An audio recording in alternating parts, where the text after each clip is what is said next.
this song. Go like this.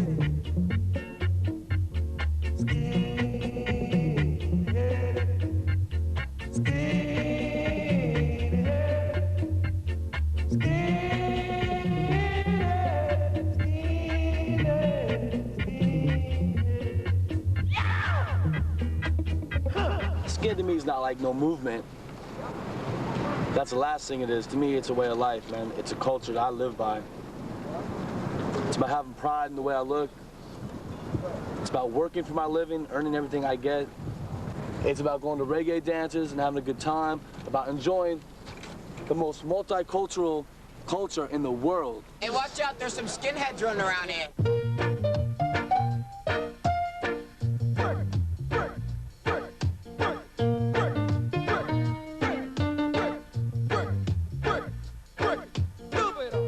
With white people, if I've got a problem about skinheads, I just think, well, you haven't got a clue, mate. Do you know what I mean? You just haven't got a clue, really. You haven't looked into it at all. Do you know what I mean? It's as simple as that. There's a lot of different things. It's all right to dance skinhead, sort of thing, but it's not right to be a skinhead. When people ask me what a skinhead is, I tell them, you know, a skinhead is a working class guy or a girl, you know. A skinhead is someone who stands up for what he believes in and what she believes in. The first thing I say, like, unfortunately, is, but I'm not what you think a skinhead is, which is like a Nazi or, you know, someone with shaved hair. And people quite often are like, you know, how can you be a skinhead? You know, you don't have short hair. And I was like, well, that's not really what it was about. Ask two skinheads what skinhead is about, you'll probably get 3 different answers, you know. Skinhead is about, like, brotherhood. And it's about, like, it's just like a way of life and everything. It's like you like stand for yourself and like your friends, and like you don't take any like slack from people or anything. Well, a skinhead to me is somebody who's got a lot of pride, is very strong, but also very lost. You know, when I look at them now, I mean, we were all lost kids, you know, and a skinhead is in the heart. A lot of people don't understand anyways. They think, oh, no, you got short hair, that's it, you know, you're white, you're a Nazi, you know, you're racist, you know, you don't like me because of my color. And then you try to explain, and they're like, they still don't understand.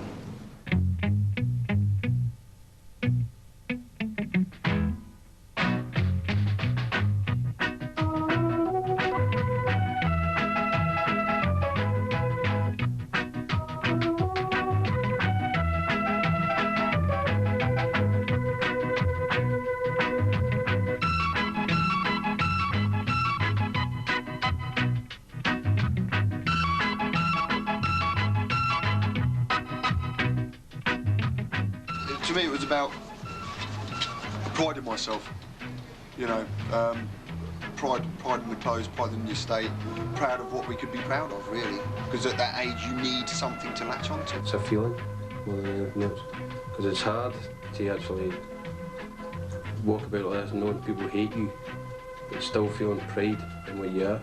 Well, I'd probably say it's like just believing in what you want to believe. Don't like take notice of everyone else. Don't go with the crowd. Don't be a sheep. Just like listen to what you want to do. If like you want to say something, say it loud. Just hang around with your mates and that. I'd say a decent skinhead is someone that believes in himself, knows what he's looking for, knows what he wants, knows how to dress. Just someone that's well sussed, well clued up, knows what they're talking about. No mugs. An event seen from one point of view gives one impression. I find the media absolutely incredible because it is totally and utterly based on misinformation and lack of facts by people who have no understanding of the subject they're writing about. White working class males are an easy target. Seen from another point of view, it gives quite a different impression. It's that typical stereotype image of the muggy, bonehead, glue-sniffing, granny-mugging thug, you know what I mean? And he's just not like that. It's just complete myth. But it's only when you get the whole picture you can fully understand what's going on. If there are skinheads out there, which they obviously are, who have taken heed from what they've read in the newspapers to become skinheads, and become skinheads for the wrong reasons, and maybe gone around causing trouble for no reason, then the blame of that lies at the door of the media, because it's a monster they've created. I think really the media is probably the biggest enemy that the skinhead cult has ever seen. Every racist attack, every time the word skinhead comes up, and skinhead is used as a synonym for Nazi, whether it is a skinhead or not, whether it is a hooligan or whatever, even hippie, no matter what he looks like, skinhead is the word for it. Everybody thinks we're bad and we're whatever. We're evil and we're the last scum of all. Aren't we? Yeah. There's never going to be a bunch of footballers get together and take it to court. There's never going to be, you know, we're lower than Bengalis, really. Oh, wait, I know what you're talking about. Skinhead girls and skinhead guys, they have those bald heads, and they wear the big boots, right? Right? Yeah. And the way that you can recognize them out of a crowd is that they're burning a cross on your front lawn. They can think I'm a hooligan, they can think I'm a thug. I don't care, they can think what they like, it don't affect me, do you know what I mean? But the thought of somebody thinking that I'm a racist, that upsets me. I'm a skinhead. I ain't no Nazi. Y'all explain it to me now. I didn't know. I didn't know. You're just living an easy life by scapegoating all the skinheads, and then you can say, while looking into the mirror, well, I am not a racist because I don't have cropped hair. Skinhead, being crucified for the sins of others. It's sort of like a misinterpretation, you know? Breaking the stereotype, you know, being crucified because people think of you as a certain way. Breaking that stereotype and proudly holding the banner Skins. I've read articles on skinheads in magazines and things like that, and they always say even the ones that aren't racist, you know, that hoodlums and will rob you, you know, eat your babies, shit like that. One law for them, another one for us, which I think is like the Skinhead logo. One law for them, one law for them, one law for them, another law for us. One law for them, one law for them, one law for them, another law for us.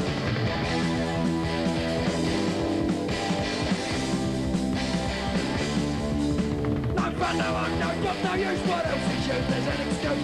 Family's fighting, family's living. Next is next is shooting. One law for them. Everybody knows the media is controlled and run by middle-class people who've never lived in the environment that I grew up in, and how skinheads grew up. They've got no perception at all of how we are because they don't know us. How can you go to a public school and then go to a university and live in middle-class greenbelt land around London and work for the BBC and then tell us how we're meant to live?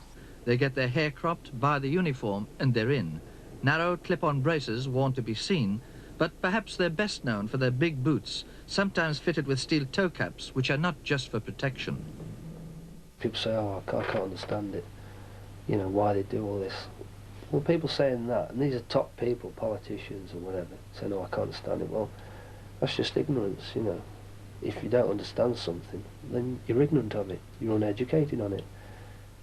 There's a lot of hippies lost in the media at the moment who still carry a sore point for skinheads, and that's why it reflects in the way it does in the media. Bollocks to the media, really. Get up in the morning, slaving for bread, sir, so that every mouth can be fed. Oh, me Israelite. And my kids step up and I leave me. I can basically remember it was mid-60s I started to see them, probably about 66 time they started to sort of evolve, but by sort of 68, 69 it was rampant. Shut them a tear up choices ago. I don't want to end up like Bonnie and Clyde. Oh, me Israelite. After a storm, there must be a calm. If you catch me in a palm, you sound your alarm.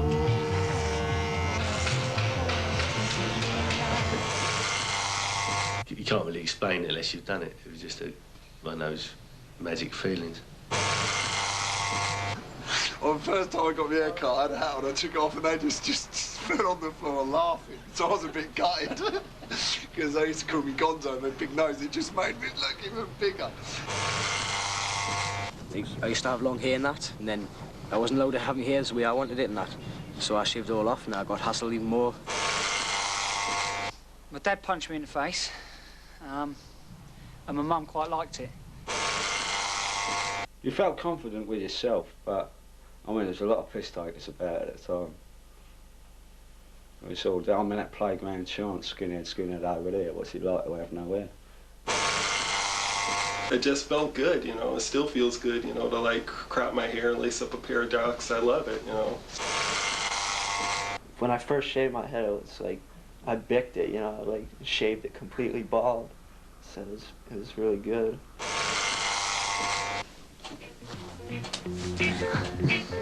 We're having a party. I hope you are hearty. Yeah. We're having a party. I hope you are hearty. Sing it to me, children. Rum ba ba doo bam bam bam ba doo. Rum ba ba doo bam bam. Intensify. Rum ba ba doo bam bam bam ba doo. Rum ba. The original Skinheads evolved out of the mods. The clothes, you know, with the stay press, the brogues, the suits. We're always, you know, in the evening smartly dressed. In the daytime it was jeans, braces, boots. It goes from the sublime to the ridiculous, basically the style. I feel like 10 buttons on your suit is like very smart to the extremes of being snobbish. The style was important enough for me to look like a skinhead. You could tell I was a skinhead, but I wasn't it. My brother and his friend were like prima donnas, really.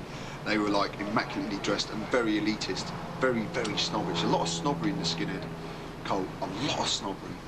The only thing really that would distinguish in the old days the look of a skinhead to the look of any smart bloke was the length of his trousers. Skinheads always wore them about 3 or 4 inches shorter than everyone else to show off their white socks. There's a pair of flares laid out in front of me, and a pair of Dr. Martens. And for some reason, the Dr. Martens appealed to me more than a pair of flares. When I got to my mum with my Dr. Martens on the first time, she freaked out a bit. She thought, what the hell have you got on your feet? Our parents actually don't like it so very much because they think, well, our religion is we're Jewish, and they think that don't fit together, doesn't fit together, and we're seeing us walking around with our boots and whatever. Our mother gets eyes like that. And it's like gay people wear skinhead clothing, all right? And I've got nothing against gay people, but they're not skinheads, and they never will be skinheads because it's not about wearing big boots and shaving your hair.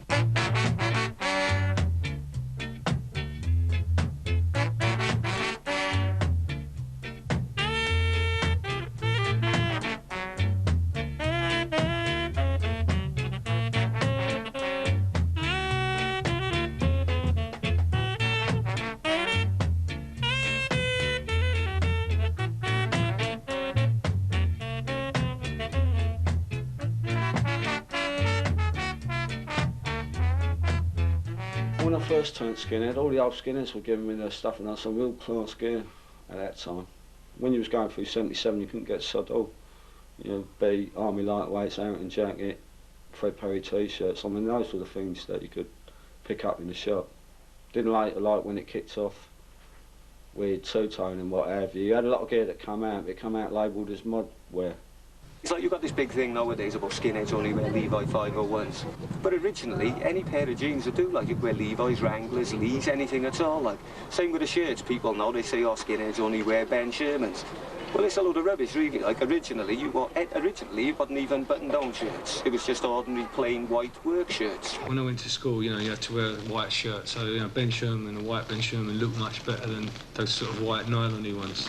As the 80s went on, going to scooter rallies and that, and you get lots more skinheads there. A lot more of them seem to be, you know, dressed into the original style, which was really good. It seemed to come back in quite a big way. Even the punk skins, you know, your National Front lot, they seem to be sort of trying to dress the original style. It looks an extreme look.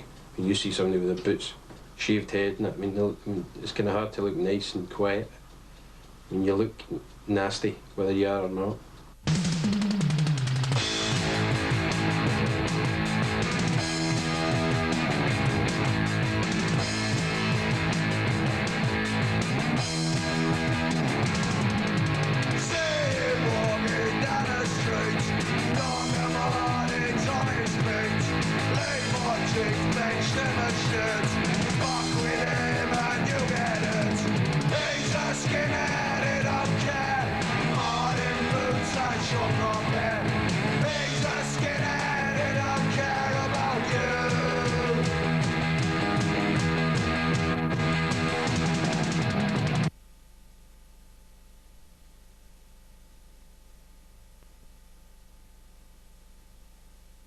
was whistling when he strolled down to the Barking Road.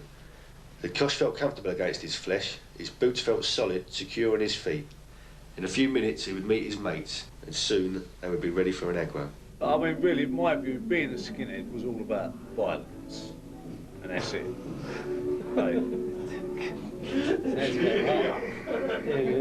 Whether it was packies, blacks, football supporters, whatever, violence. The way of being a skinhead is that if I have a problem with you, I would do it in a way that I feel necessary for me to do, which is normally violence. If I don't like you and you say something to me that offends me, I'll kick your head in.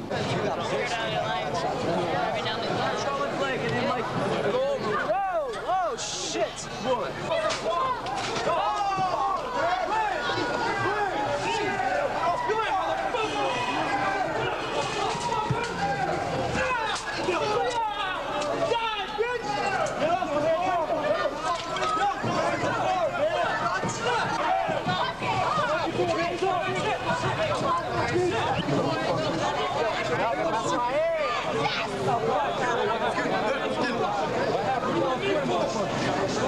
I've had hammers over my head, iron bars over my head, I've been stabbed up, nose busted, steel pins in my hand, been shot at twice. I've been shot. I got shot in like Seattle over a skinhead fight, you know. I've been stabbed. I got stabbed in LA in my face by another skinhead from a gang called Lemonheads, who are now Urban Boot Boys. You know, whatever, right?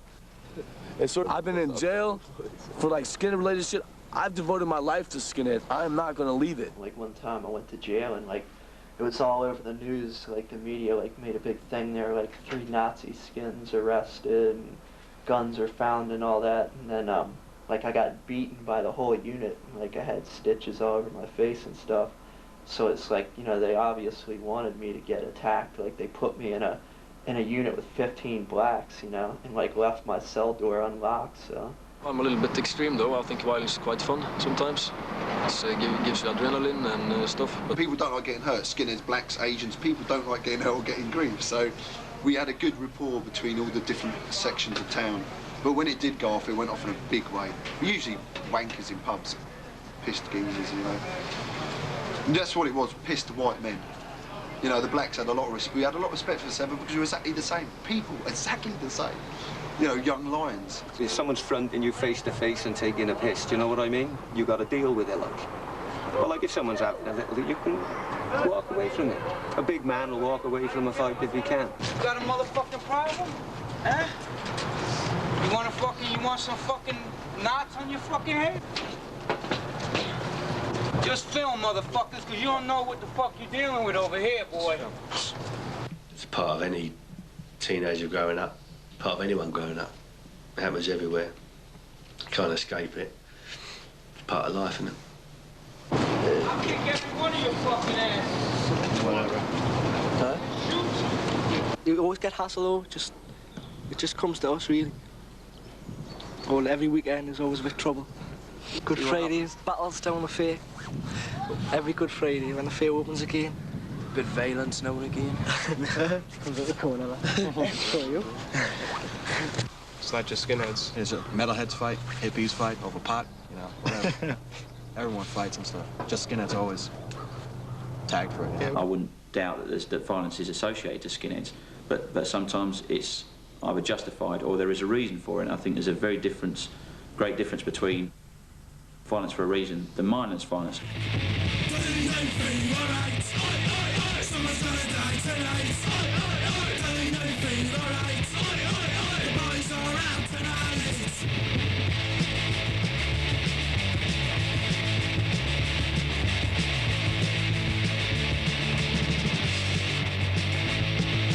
If the right wing or even the left wing decide that, you know, they're creating violence for a target and for a reason, then that's got to be a lot better than just hitting out at anybody for no reason at all.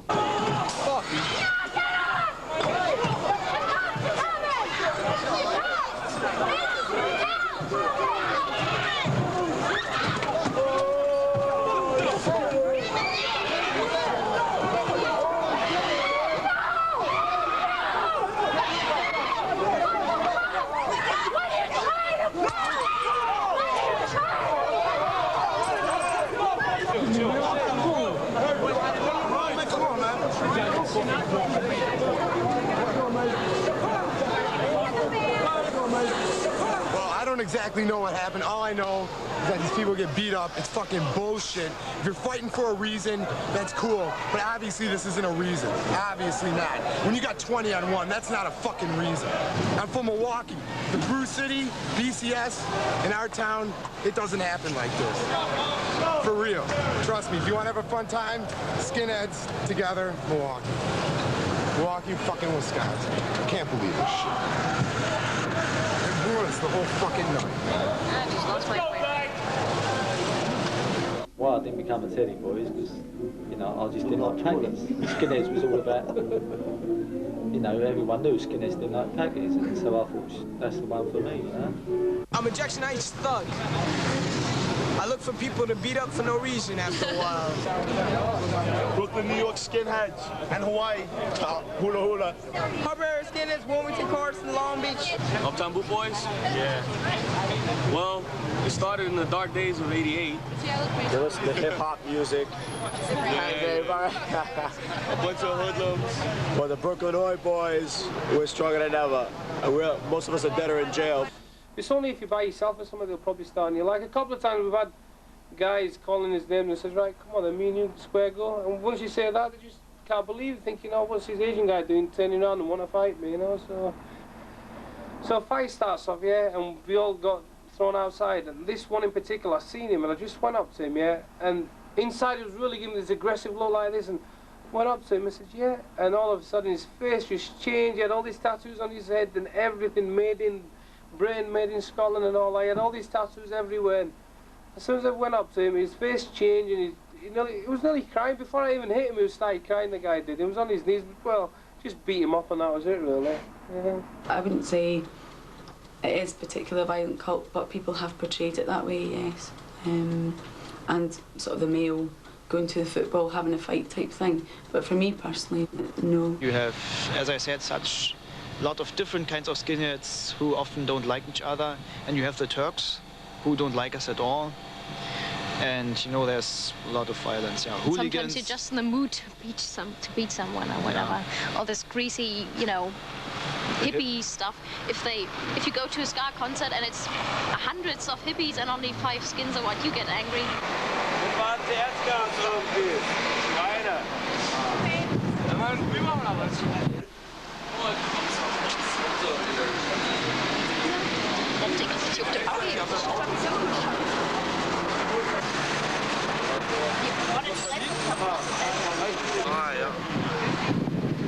Hast du mitgekriegt? Die Arschlöcher haben CS-Gas aus der Wanne raus. Echt? Ja. Na hier, willst du was abhaben? Nein, es geht schon. Du hast noch Wasser? Deswegen. Wer ist der Zweite? Wer hat noch was ab? Nee, mach nicht. Wasser schadet nur. Ich hab das oft noch mitgekriegt. Jetzt sag mal eins. What we have is unified power all over. If one of our friends got hit, if anybody, even if I knew a person, just one person, and that person got hit, all the skins are gonna have to fight out. At first it was just a mob who went to school together and hung out and sniffed glue and drunk beer and that sort of stuff. But as we grew older, that gang became a lot more violent and a lot more aggressive. We like to be remembered as the most violent skinheads. That's how we like to be remembered, guys. No one else could be as violent as what we were. Lots of people, the only language they understand is like violence. When it comes to a big guy who wants to fuck you up, you can't sit there and talk to him. He'll just laugh at you and you lose respect. Yeah? Violence is the way to get respect. I think violence is fucking stupid because one day maybe you get killed or maybe you kill someone and it's not good. And it's okay to fight when you win, but one day you can't win, you know, and then you get fucking beaten up really bad. And I think that's the day people realize violence is not fun. Stop your running about. It's time you straighten right out. Stop your running around, making trouble in the town. Rudy, a message to you, Rudy, a message to you. It's like the same as any group. Do you know what I mean? You go and a lot of people. You got a fat one. You got a nutter. You've got a pisshead. You've got everybody. It's just exactly the same. Do you know what I mean? And if violence comes up, it's dealt with. Not by me. Do you know what I mean? Obviously. I'll let them do the fighting. I have to do my other type of fighting with all the other fucking people giving me abuse, do you know what I mean? There are instances, yeah, where, you know, you might have to defend yourself and stick up for your mates and, you know, do what you have to do. But, I, you know, think the movement generally be better off if more people thought, you know, more with their brains and less with their boots. There's always going to be morons no matter what you're involved in. So some skinheads are going to be violent, but it's not part of the criteria for being a skinhead. I want all you skinheads to get up on your feet. Put your braces together and your boots on your feet and give me some of that old moon stomping. Get ready. We got 3 million miles to reach on the moon. So let's start getting happy now. Ready? Yeah, yeah, yeah, yeah, yeah.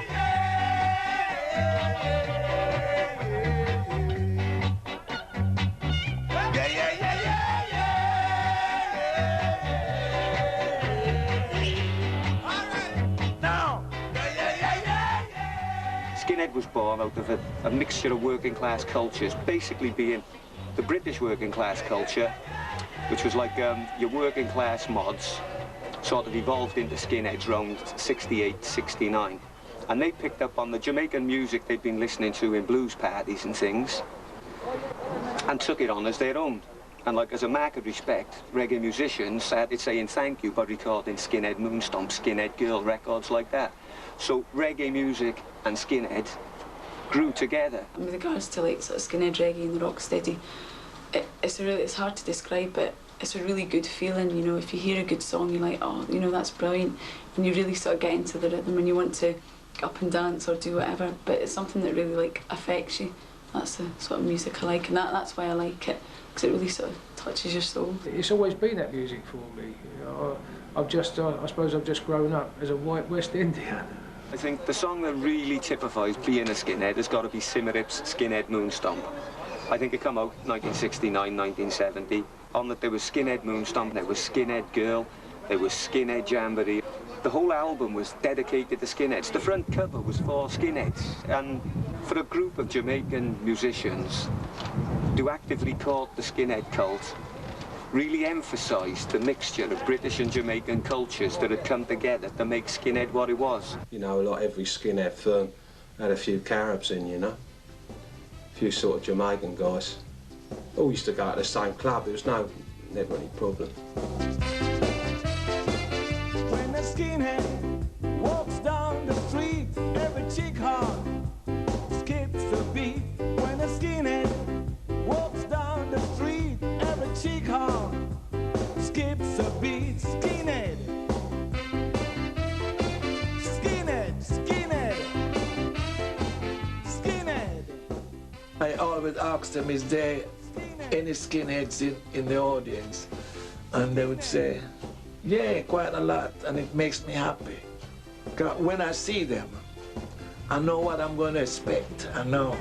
You get what I mean? So I do like skinheads coming to my shows. When a skinhead